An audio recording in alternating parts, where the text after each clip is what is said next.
Por isso você nunca deve usar fones de ouvido quando estiver sozinho. Olá, me chamo Beatriz. Uma noite, quando eu estava no meu primeiro ano do ensino médio, meus pais saíram e eu fiquei em casa sozinha. Eu tinha muita lição de casa para fazer, então passei a noite inteira sentada na minha escrivaninha. Meus pais saíram de casa por volta das 18 horas. Enquanto fazia minha lição de casa, coloquei os fones de ouvido e coloquei música no volume máximo. Naquela noite, houve uma forte chuva, e minha escrivaninha estava perto da janela, então eu podia ver a chuva e os relâmpagos lá fora. Meus pais voltaram por volta das 23 horas, e quando vi o carro deles chegando, tirei os fones de ouvido. Assim que minha mãe abriu a porta e entrou, a ouvi gritar meu nome. Ela me perguntou com raiva o que tinha acontecido em nossa casa. Sem entender nada, desci correndo as escadas. Minha mãe estava parada no corredor, furiosa.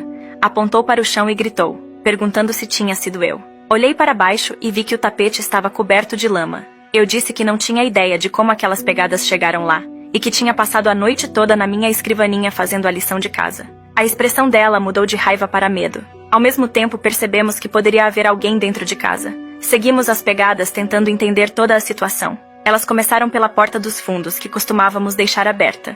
Então percebemos outra coisa. As pegadas começavam na porta dos fundos, mas não havia pegada saindo dela. De repente, ouvimos um barulho muito alto que ecoou por toda a casa, e depois o som da porta da frente sendo aberta e fechada novamente. Corremos para a garagem e trancamos a porta. Minha mãe pegou o celular e ligou para a polícia pedindo que viessem rapidamente, que havia alguém dentro da nossa casa. Após o que pareceu horas, um carro com 2 policiais chegou. Um deles ficou conosco na garagem, enquanto o outro vasculhava a casa quarto por quarto. Quando ele voltou, o policial nos disse que não havia ninguém na casa e que podíamos voltar.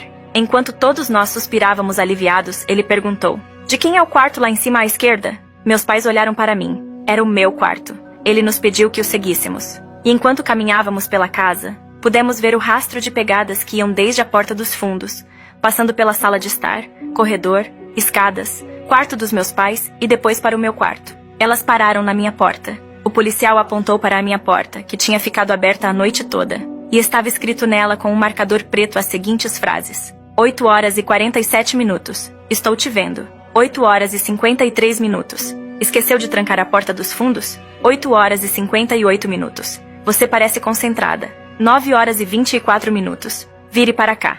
9 horas e 47 minutos. Olhe para mim. 10 horas e 15 minutos. Olhe para mim. Por mais de 2 horas, alguém estava parado na minha porta me observando. O que teria acontecido se eu tivesse me virado?